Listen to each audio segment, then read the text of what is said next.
9h, 10h, débat et controverse. Nicolas Dose et les experts sur BFM Business. Bonjour, bienvenue. Alors, actualité économique dominée par une économie politique. Bien sûr, nous avons l'intégralité dans le détail avec quand même l'absence de quelques chiffres de ce qui va se passer autour du programme de François Hollande. Tout sera normalement parfaitement précisé dès 11h par le candidat lui-même. On est globalement dans une proposition de gauche-centre. Il faut réarmer le moral de l'électeur de gauche, mais ne pas s'aliéner quand même l'ennemi numéro un, les marchés. Car évidemment, François Hollande, comme ses prédécesseurs, en aura besoin. On tape le CAC, on tape les banques, on tape les riches avec plus d'impôts sur le revenu, plus de droits sur les successions, un peu plus d'ISF. On tape aussi le capital. Pourtant, on veut de la croissance. On supprimera les mesures phares du prédécesseur, comme les heures sub défiscalisées, la loi Hadopi. Et puis, on ne parle que de la France qui souffre, avec un seul mot à la bouche, l'égalité, l'égalité, l'égalité. On maintiendra le statut des fonctionnaires en l'État. Et pas un mot sur la France qui gagne. En attendant, il y a quand même une gauche un peu amendée sur les emplois jeunes. Il y en aura moins que prévu. Et puis, il n'y aura plus de création de postes de fonctionnaires. C'est probablement inédit sous la Ve République, venant d'un candidat socialiste. Un peu vite sur mon truc, mais on va détailler tout ça avec Guylaine Ottenheimer. Bonjour. Bonjour. Elle représente Challenge, et alors justement, à la une de Challenge, Nicolas Sarkozy. Pratiquement 10% de chômeurs. Est-ce que c'est la bonne nouvelle? C'est une très mauvaise nouvelle, mais est-ce que c'est la meilleure nouvelle pour François Hollande? Peut-il encore gagner? Ces propositions pour contrer Hollande, ça va être en miroir absolu de l'actualité dont on va parler. Jérôme Dédéian, bonjour. Bonjour Nicolas. Président de Débori RS, ingénierie et gestion indépendante de l'épargne salariale et des retraites d'entreprise, et également co-animateur du blog partageduprofit.com. Bien sûr, Jérôme est là, donc nous ferons nos petits manuels d'économie à cœur ouvert en fin d'émission. Olivier Berruyer, bonjour. Bonjour. Il est actuaire, il est auteur de Stop, tirons les leçons de la crise. Ce n'est pas fini, la preuve par les chiffres, aux éditions Yves Michel, et il anime lui aussi un blog www.les-crise.fr. Et il y a un S à crise. Bon, réaction à l'histoire de François Hollande, globalement.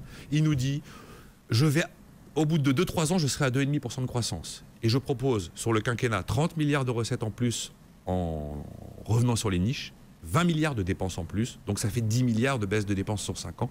Et avec ça, il espère arriver à 2,5% de croissance, sachant que l'État est toujours omniprésent au centre du jeu, et que là, il confirme une France au sommet des prélèvements obligatoires, avec en plus un alourdissement de la taxation du capital, qui, dans mon esprit, est un élément essentiel pour créer de la croissance. Jérôme Dédéian. Ah, c'est moi qui commence. Allez, je sais pas, ou Guylaine. Non, mais aucun souci. En fait, je regarde ces mesures-là. Moi, on pourrait en parler longtemps, bien sûr, il faudrait les détailler, mais il y a plusieurs choses qui me frappent. La première chose, c'est que réduire la dépense publique nette de ce qu'on augmente les prélèvements de 10 milliards par an, ça va se heurter au mur de la réalité.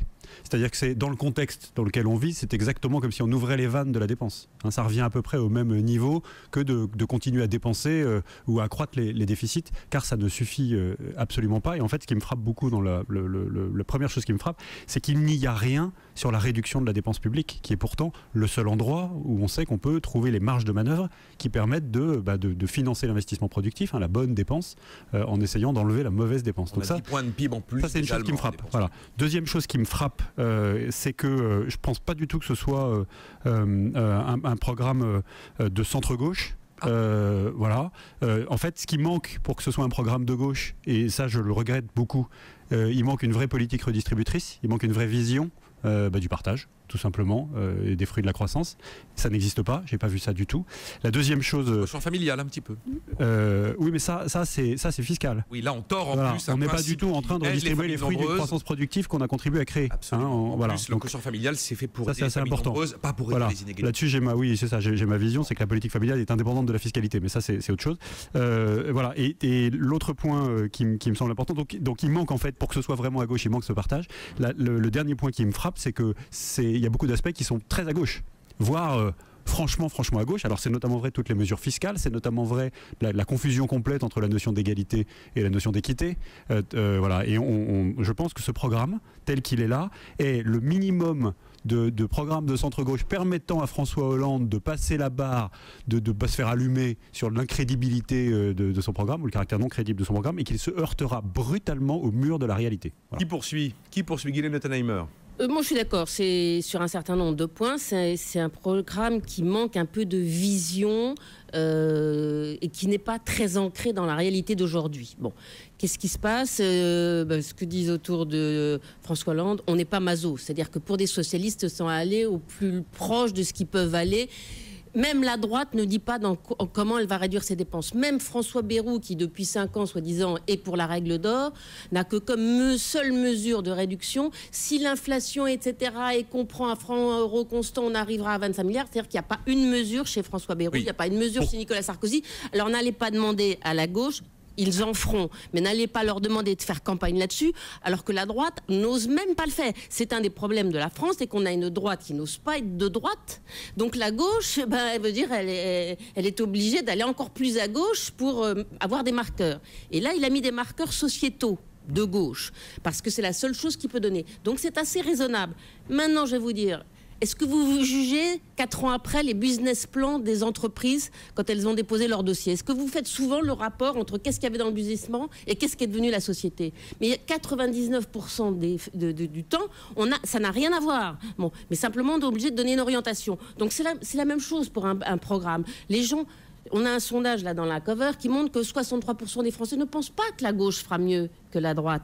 Mais simplement, ils veulent quelqu'un qui est un peu plus humain, un peu plus normal, un peu plus sympa. Et puis ils veulent changer, ils veulent sortir quelqu'un qui leur a fait des promesses qui n'ont pas été tenues, notamment en termes de travail. Avec le chômage, voilà. Donc ce que je veux dire, c'est que les orientations sont sociétalement plutôt de gauche. Moi, je trouve qu'il n'y a pas beaucoup d'innovation, pas beaucoup de vision sur la croissance, la recherche, l'investissement productif, les pôles de compétitivité. Ça va peut-être venir, mais pour le moment, tout ce qui est réindustrialisation, compétitivité française, c'est vraiment très décevant. Olivier Berruyer. On termine le trio avant de peut-être revenir dans le détail de certaines choses. Allez-y. Oui, je partage globalement. On traverse la pire crise depuis 1929. Et encore, on n'est pas certain qu'elle ne sera pas pire au final que 1929. Et on a un programme qui est extrêmement léger par rapport aux mesures systémiques qu'il conviendrait de prendre. Mesures systémiques, vous dites? Oui, des mesures de régulation. En tout cas, une vraie réflexion sur la problématique du modèle économique actuel, sur son devenir dans les années à venir, sur la problématique de la dette publique. Voilà, on est quand même très très loin des besoins, même si il y a 4-5 mesures intéressantes, mais au global... Ça, une mesure intéressante qui vous vient à l'esprit? Le livret d'épargne pour les entreprises, l'interdiction du cumul des mandats. Ah oui, d'accord. Que je mettrai en premier parce que je trouve qu'elle est systémique dans le traitement des problèmes du pays. Plus concrètement sur les parties économiques, évidemment la séparation des banques entre investissement et dépôts, interdiction des produits toxiques. Interdiction, on fait le tri entre les bons et les mauvais. Oui, des produits toxiques. Rêver, oui. Olivier, on va pas faire le tri entre le produit toxique qui finance l'économie et le produit toxique qui part dans la spéculation pure. C'est une espèce de doux rêve, non? Ouais, enfin, assez peu finance l'économie quand on regarde. Oui et non. Sur les dérivés, vous avez une entreprise aérienne se protège sur le prix du kérosène avec des dérivés.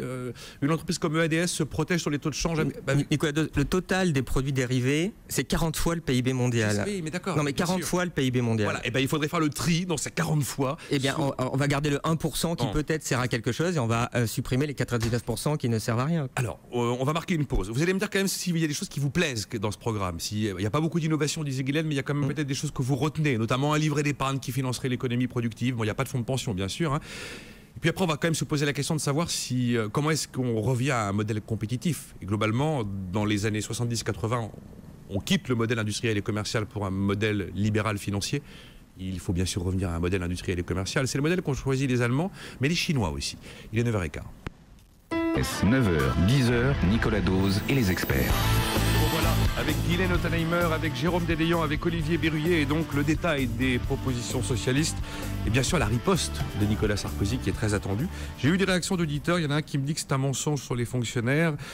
S'il n'y aura pas de création de fonctionnaires, de postes de fonctionnaires au sein de l'État, il y en aura dans les collectivités locales.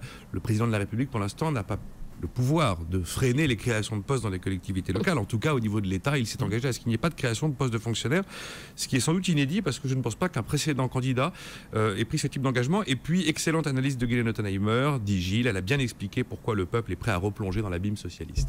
Oui, Olivier Berruyer. J'aime bien la remarque de votre auditeur. En 10 ans, on a supprimé 60 000 postes de fonctionnaires dans la fonction publique d'État. Donc, autrement dit, des profs, du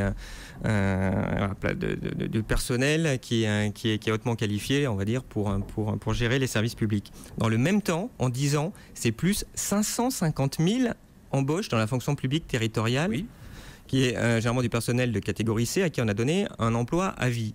C'est stupéfiant.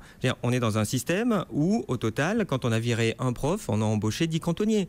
En termes de maîtrise de la fonction publique, c'est ce qui fait que la RGPP n'a pas produit les économies souhaitées, car en fait, voilà. Oui, mais c'est quand même étonnant, puisqu'on parle du programme, qu'il n'y ait pas un candidat qui s'attaque à ça. C'est-à-dire, on voit très bien qu'il faudrait rétablir une autorisation d'embauche en fonction publique territoriale contrôlée par le préfet. Ça fait pas plaisir de dire ça, mais comment on maîtrise ces dépenses publiques territoriales?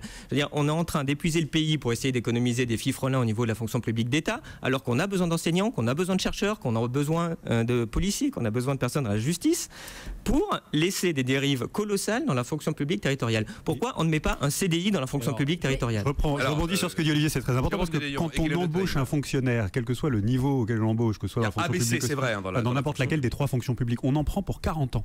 C'est-à-dire qu'on est en train de créer un passif qu'on peut actualiser, je me tourne vers le technicien que j'ai à ma gauche, qu'on peut actualiser, et en euros, on peut dire combien ça coûte, combien ça va coûter en coût futur actualisé. Et tout leur bilan, voilà.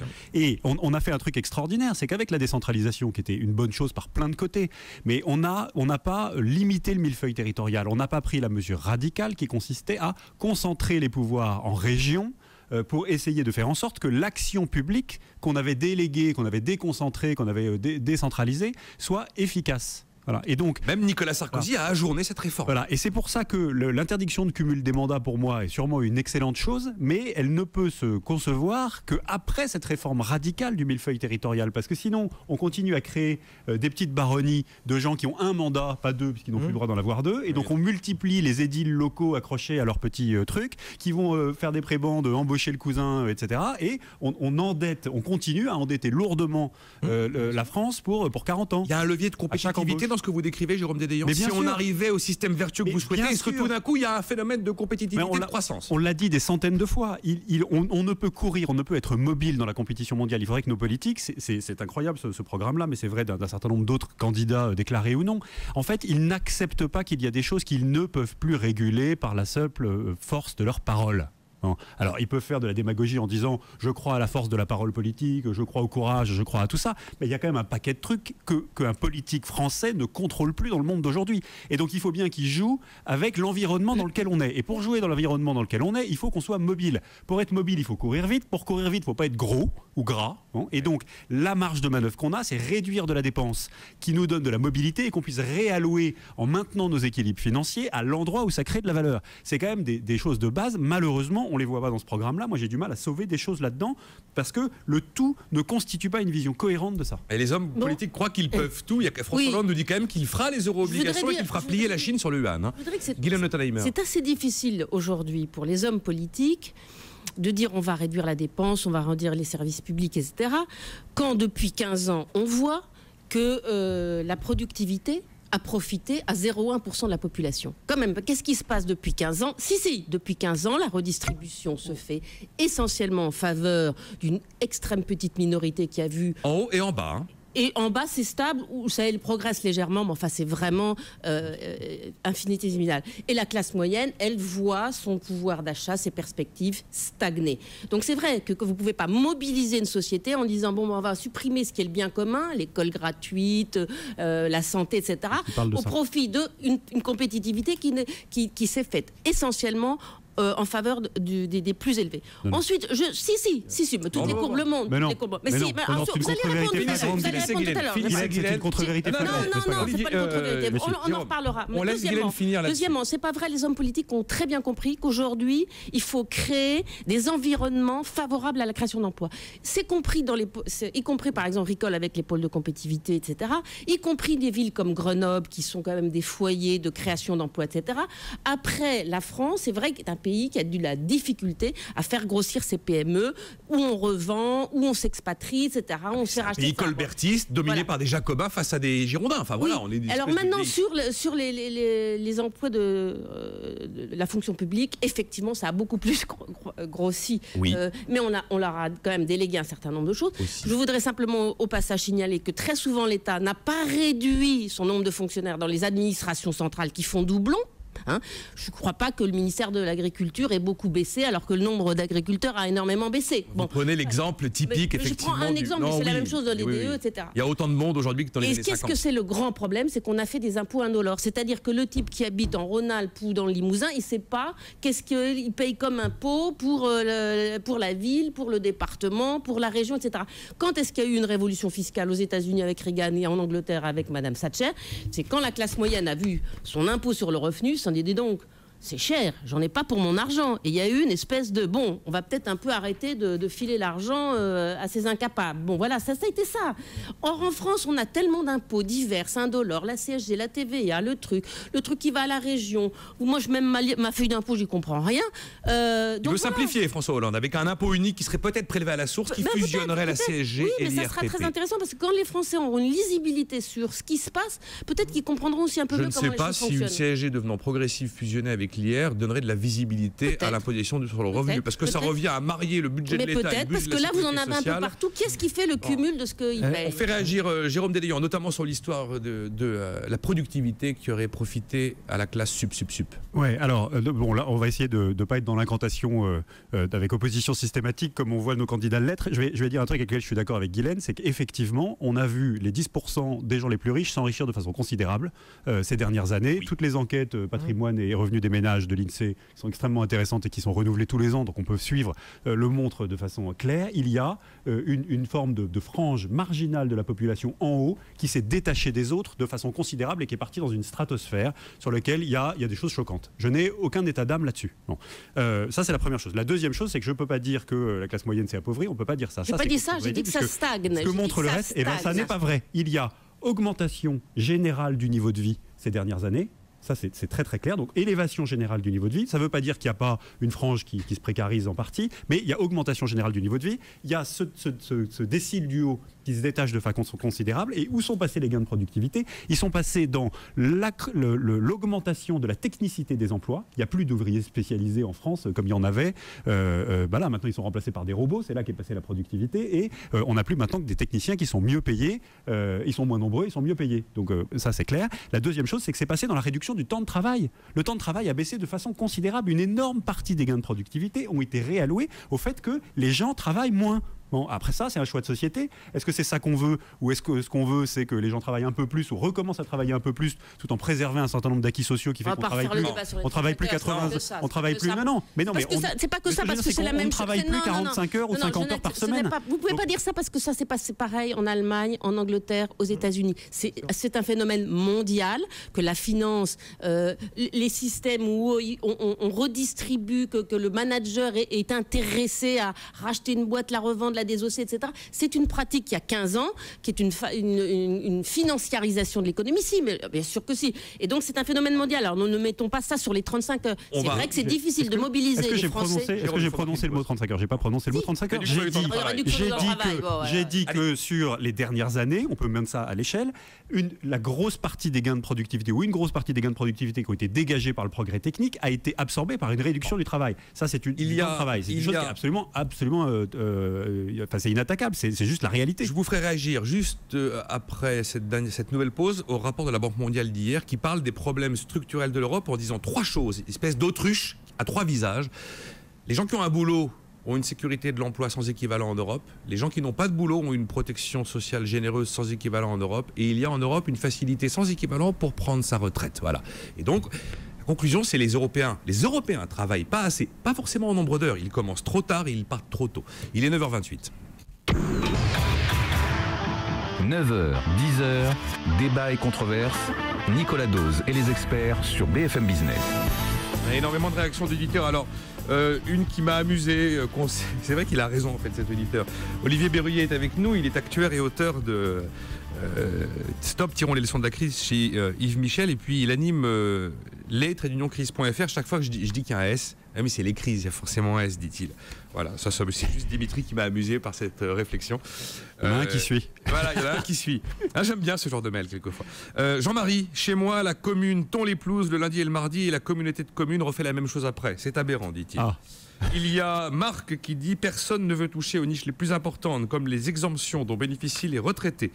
André qui nous écrit de je ne sais pas où et on nous dit travailler plus. Pour moi, il est bien évident que si les 4,5 millions de chômeurs travaillaient, la France aurait moins de problèmes. Ce n'est pas en demandant à ceux qui travaillent déjà, ce n'est pas en demandant à ceux qui travaillent déjà de travailler plus qu'on réglera le problème. Et puis, le niveau de vie a augmenté, nous dit Marc.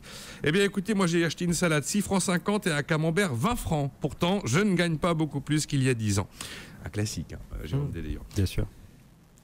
Juste avant d'évoquer Nicolas Sarkozy à la une de Challenge, votre réaction globale à ce message, qui est le message de la semaine. Mon ennemi n'a pas de visage, il ne se présentera jamais à une élection, il ne sera jamais élu, mais pourtant il a pris le pouvoir il y a 20 ans. C'est le monde de la finance. Olivier Burrier.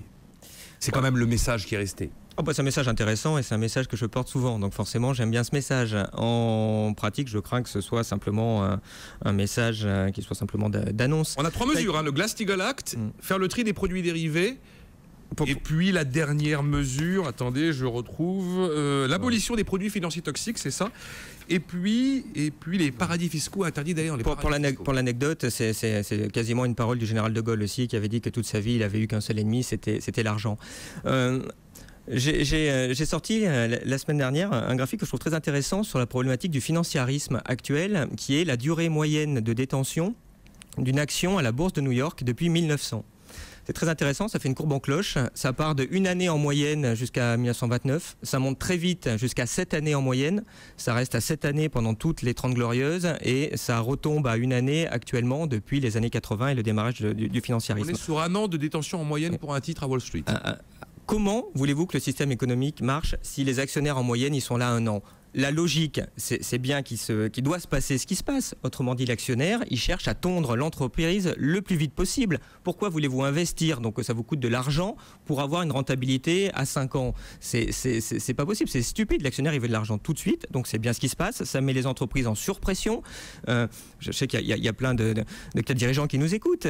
La plupart sont persuadés et voient très bien que leur entreprise n'est pas dirigée dans un sens de pérennité à quelques années de l'entreprise. Ça se comprend très bien dans ce système-là. La réponse, ils ne le diront jamais devant les micros, mais certains avouent effectivement qu'ils sont rivés sur un objectif à 3 mois avec une promesse de résultat. Mais évidemment, le financiarisme actuel, ça se résume pour moi à une formule qui est le court terme, c'est 3 mois, le moyen terme, c'est 6 mois, le très long terme, c'est 1 an. Quand on comprend ça, on comprend ce qui se passe. C'est logique de faire des subprimes. C'est pas grave si la boîte elle coule dans 5 ans, puisque l'actionnaire ne sera plus là. Et donc c'est tout le danger. Il y a plein de gens honnêtes évidemment qui dirigent les entreprises. Les actionnaires sont honnêtes, tout le monde est honnête. Mais le problème c'est que le système il déraille. Et vous n'allez pas interdire de vendre un titre en bourse ? Ah bah non, mais alors moi il y a des choses que je propose. Ok, mais alors moi ce que je propose par exemple, vite, Olivier, on fait très vite. Je propose qu'il y ait simplement une taxe sur les bénéfices financiers de 100% quand le bénéfice il est fait en moins d'1 semaine. La bourse, c'est pas un casino. Moi, je propose qu'il n'y ait plus qu'un fixing quotidien à la bourse de Paris. Il est joli votre mur d'écran derrière, mais est-ce que c'est normal d'acheter une action à 11h et la vendre à 11h03 ? Pour moi, c'est pas ça le capitalisme. Jacques Cheminade. Mais c'est pas Cheminade. Au bout du moment, mais sinon, il faut arrêter de se demander pourquoi le système il s'écroule. Il s'écroule parce que les actionnaires qui sont Alors ça va plus loin que la taxe sur les transactions financières, ce que vous dites. Mais évidemment, c'est stupide la taxe sur les transactions financières. C'est stupide. Bon. Ce qu'il faut, c'est bien avoir une taxe sur les bénéfices financiers qui démarre à 100% et qui finit à 0% quand les gens sont restés 8 ans en entreprise et ont fait leur travail d'actionnaire. François Hollande doit l'embaucher. Ah oui, avec Gilles Wattenheimer. Non mais juste, Jérôme, ça vous parle vraiment en un mot moi je pense que c'est très difficile de mettre la frontière entre le besoin de liquidité et la spéculation. Parce qu'on voit bien que voilà, y a un minimum sur les produits de dérivés. Rotation des produits financiers et notamment des produits actions par exemple dont on a besoin pour assurer la liquidité du marché. Donc la frontière, évidemment, on ne peut pas décider normativement la différence entre la liquidité et la spéculation en termes de volume ou de facilité de transaction. Néanmoins, je suis assez d'accord avec l'idée de mettre un fixing, c'est-à-dire d'arrêter l'intraday et de dire on fait 2 cotations par jour parce que ça réglerait un certain nombre de sujets tout en maintenant une liquidité suffisante du marché. Mais le problème qu'on a, c'est que ça, on peut le dire quand on est un homme politique français qui brigue la présidence de la République. Mais comment on fait ? Comment fait-on concrètement dans le monde d'aujourd'hui ? Parce que vous faites ça chez vous, dans le périmètre de vos petites frontières, mais c'est terminé. Le business financier par ailleurs, instantanément. C'est déjà délocalisé. Et il ne revient jamais en mécanique des fluides. Mais Jérôme, mais qui s'en aille ? Mais que la bourse, ça reste un endroit qui sert aux entreprises à se financer et pas aux spéculateurs à jouer. Alors en revanche, moi ce que je retiens vraiment, qui est parfaitement actionnable, c'est qu'un ajustement de la fiscalité à la durée de détention, c'est-à-dire remettre vraiment de la rigueur à l'intérieur de ça, et donc être capable de dire l'investissement en action c'est dans la durée. Liée à la durée. Et je récompense la détention longue de l'investissement productif, c'est-à-dire des actions. C'est parfait. Le seul problème, c'est que ça me semble complètement contradictoire avec le fait de doubler le plafond du livret A, qui est typiquement le truc liquide sans fiscalité. Oui. Et court terme. Ça, c'est le cadeau de Hollande fait Oui, donc il y a juste un peu d'incohérence là-dedans. C'est pas exactement la même chose. Moi, quand vous demandez ce qu'on pense de ce discours contre l'ennemi qui n'a pas de visage. Et dont il aura besoin, encore une fois. Évidemment, c'est un discours que les Français adorent. Oui. Et c'est vrai que la finance a quand même un peu dérapé, de trop de dérégulation. Ce qui est très difficile, effectivement, c'est de revenir en arrière et on ne peut pas le faire tout seul. Mais s'il n'y a pas quelques hommes politiques sur la planète qui commencent à un moment à dire on va peut-être essayer de bouger les choses et peut-être que d'autres Européens vont aussi, mais c'est vrai, quand on arrive à ce fast trading où des ordinateurs au milieu, à la nanoseconde font je ne sais pas combien 70% des échanges américains quotidiens aujourd'hui. C'est plus possible que des machines gagnent de l'argent avec des algorithmes hyper compliqués. Ça n'a plus rien à voir avec l'économie et ça profite quand même à une toute petite minorité qui n'investit pas dans des nouvelles technologies.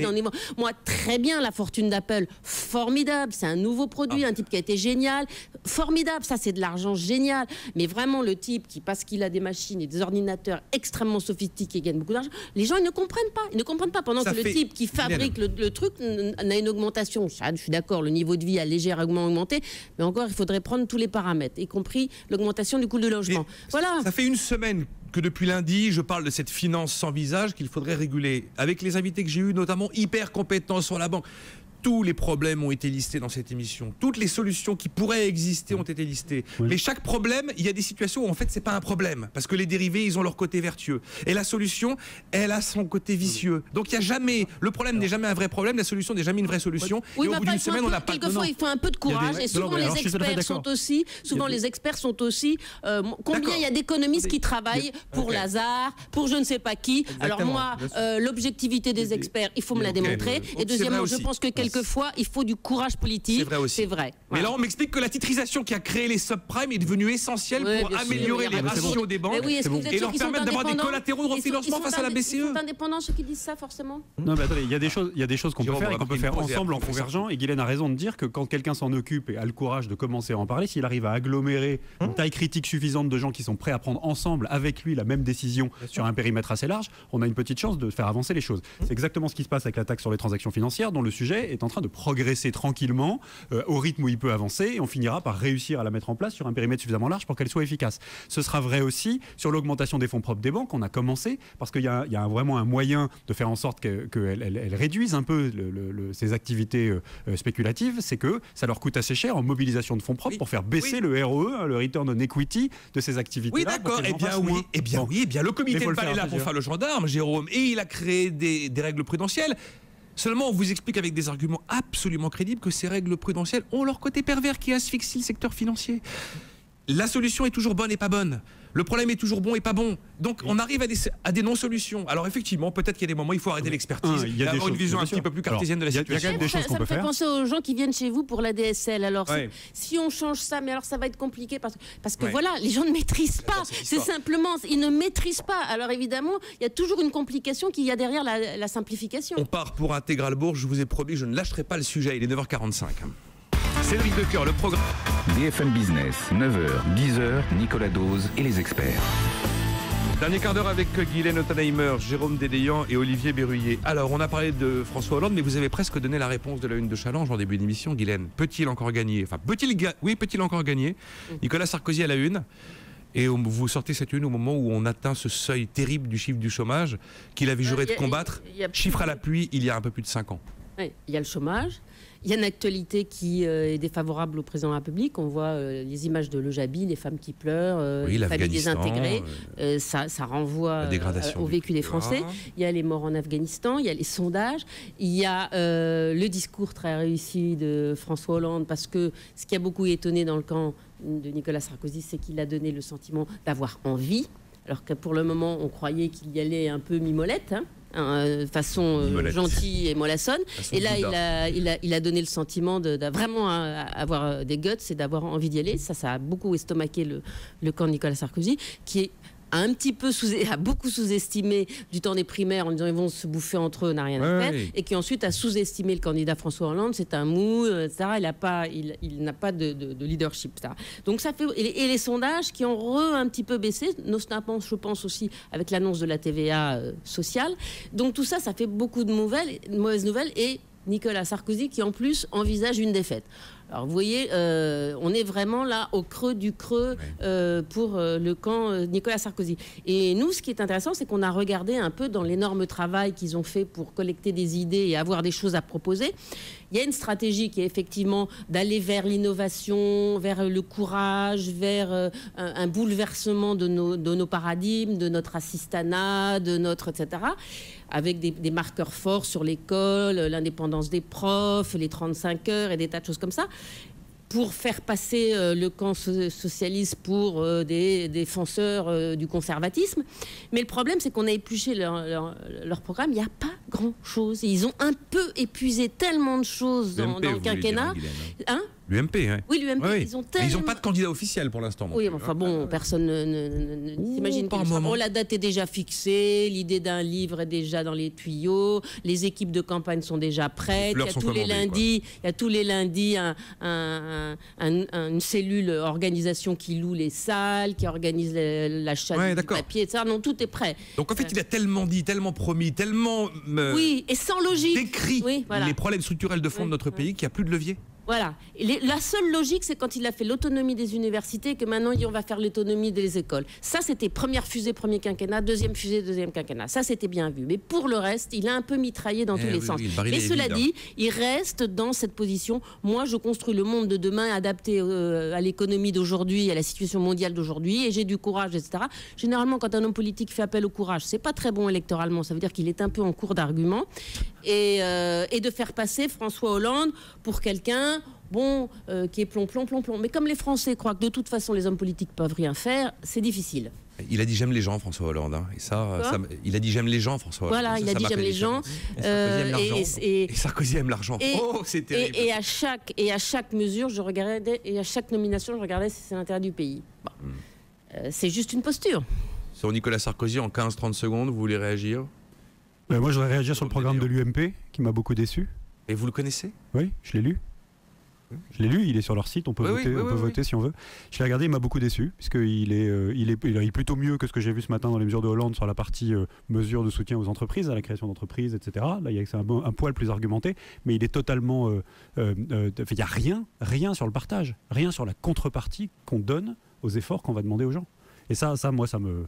Enfin voilà, donc j'espère que il n'y a rien sur la suppression des dépenses. J'espère que les candidats, n'importe lequel, moi je voterai pour le candidat qui sera le plus convaincant sur le rapport entre les efforts qu'on va demander à la population pour pas être le cadavre de l'explosion qu'on est en train de vivre et les contreparties qu'on leur donnera quand on aura réussi à s'en sortir. Voilà. Olivier Hurier. Très vite, parce qu'on fait les livres d'écho après. C'est assez tragique. Qu'est-ce qui se passe? C'est assez tragique. C'est assez triste et assez tragique. Ça commence par la même lettre. Moi, ce qui m'attriste un peu chez lui, c'est que je me dis que c'est dommage qu'il n'ait pas lu ses discours de Toulon, sinon il aurait proposé le genre de mesures que j'avançais tout à l'heure. Surtout le premier. Moi, j'aurais mis à votre place, Guylaine, un point d'interrogation, peut-il encore gagner, point d'interrogation, point d'exclamation, parce que, puisque vous nous avez décrit. Bon, on va terminer avec notre séquence du jeudi et Jérôme Dédéian, président de Débori-RS, qui continue à éplucher avec précision et honnêteté intellectuelle les manuels scolaires de ses enfants. Voilà, et manuels de seconde. 2 manuels scolaires. D'accord. 2 secondes. Voilà. 2 minutes 30, de quoi parlons-nous? Aujourd'hui, on parle de l'innovation. De la façon de est-ce que l'innovation est présentée dans ces manuels et comment elle est présentée. Et pour une fois n'est pas coutume, je vais donner un bravo. Alors évidemment, j'aurai un mais alors, mais un bravo parce que le sujet de l'innovation dans ces 2 manuels que j'ai épluchés vraiment attentivement est traité à fond. Mais vraiment à fond. C'est-à-dire qu'il y a un chapitre entier de chacun de ces manuels. Il y en a un qui s'appelle « Comment améliorer l'efficacité productive des entreprises » avec un dossier « Quels sont les enjeux de l'innovation ?» Donc on est vraiment en plein au cœur du sujet, c'est traité à fond, avec comment et pourquoi innover, innovation, investissement et emploi, les interactions entre les deux, etc. Puis dans l'autre manuel, comment produire, c'est un peu plus technocratique, un peu plus jargonneux, comment produire et combien produire, quelles sont les conséquences du progrès technique sur les quantités et les prix, et les conséquences du progrès technique sur les facteurs de production. Donc là, premier bravo, l'innovation est traitée en tant que telle et à fond dans ces 2 manuels. La deuxième chose, c'est qu'elle est bien traitée. C'est-à-dire qu'elle est traitée intelligemment, elle est traitée pédagogiquement, elle est traitée simplement avec des exemples concrets d'entreprises. On distingue les innovations radicales des innovations incrémentales, on distingue les innovations de produits des innovations de process, tout ça est très bien expliqué. Un élève de seconde est parfaitement capable de le comprendre parce que c'est avec des mots simples, etc. Et on parle de l'impact des innovations sur un certain nombre de choses, donc la baisse des prix, l'augmentation des quantités produites à facteur de production de travail équivalent ou inférieur. Et on dit où est-ce qu'on redistribue les bénéfices de l'innovation, et on parle très bien de tous les endroits où ça peut trouver à être redistribué, c'est-à-dire l'augmentation du profit, qui donne du réinvestissement ou de la valorisation en dividende pour l'actionnaire, l'augmentation des salaires, la baisse du temps de travail, parce que c'est quand même un des produits de l'innovation, je le redis, l'augmentation de la qualité, du service rendu, etc. Tout ça est parfait, c'est remarquable, et on va même jusqu'à, une fois qu'on a expliqué tout ça très simplement, et à ce moment-là, on aborde la théorie très simple macroéconomique, que tous ceux qui ont fait un peu de macroéconomie connaissent, qui est la théorie schumpeterienne de la destruction créatrice, c'est-à-dire du fait que on va détruire de l'emploi quand on innove parce qu'on a peut-être besoin de moins de facteurs de travail moins qualifiés et qu'on va créer des emplois plus qualifiés dans d'autres secteurs, etc. Tout ça est remarquablement bien fait. Et donc j'étais extrêmement content de le lire, j'ai compris tout ce qu'il disait, et je me suis dit, mon fils peut comprendre. Et il faut conclure là maintenant. Et je conclue en disant que j'ai terminé avec une grosse frustration, parce qu'ensuite, j'ai tourné les pages et je me suis demandé comment est-ce que de cette démonstration très bien faite pédagogiquement et scolairement, on embrayait sur comment les politiques publiques peuvent aider à l'innovation pour permettre la croissance, pour permettre que ce processus-là fonctionne en ne laissant personne de côté, et que l'effet qu'on appelle en technique macroéconomique de reversement, de déversement, c'est-à-dire je détruis des emplois mais je vais en créer de nouveaux, fonctionne à plein et fonctionne de façon fluide. Et là, il n'y a rien.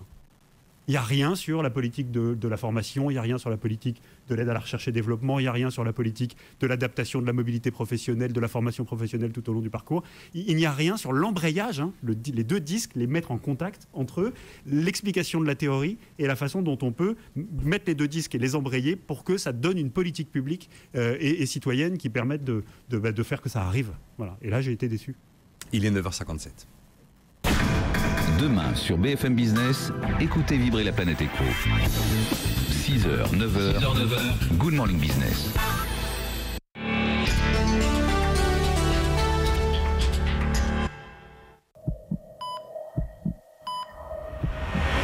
L'arrêt cardiaque nous concerne tous. Pour réagir efficacement, l'association RMC BFM crée l'application Arrêt cardiaque gratuite sur votre iPhone. Pour trouver un défibrillateur en cas d'urgence, pour connaître les gestes qui sauvent en un clic, l'appli Arrêt cardiaque. Claire, simple et gratuite, l'appli Arrêt cardiaque disponible dès maintenant sur votre iPhone. Téléchargez-la. Plus d'infos sur 4minutes.fr. Partout en France, retrouvez BFM Business à la télé, sur votre box et le satellite. BFM Business à Paris et en Ile-de-France sur le canal 24 de la TNT ou sur le câble. Téléchargez l'appli BFM Business et retrouvez tout BFM Business en live gratuitement dans votre iPhone ou votre iPad. BFM Business partout dans le monde sur bfmbusiness.com. Retrouvez BFM Business à la radio partout en France. À Brest, 107.3. À Toulouse, 107.2. BFM Business à Bastia, 103.4. À Lille et à Paris, 96.4. À la radio, à la télé, sur votre mobile ou sur le web, BFM Business, numéro 1 sur l'économie.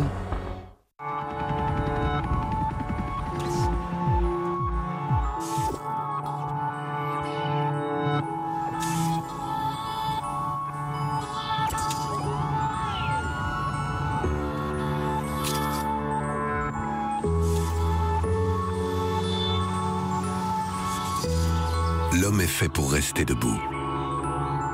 Rejoignez-nous sur resterdebout.fr.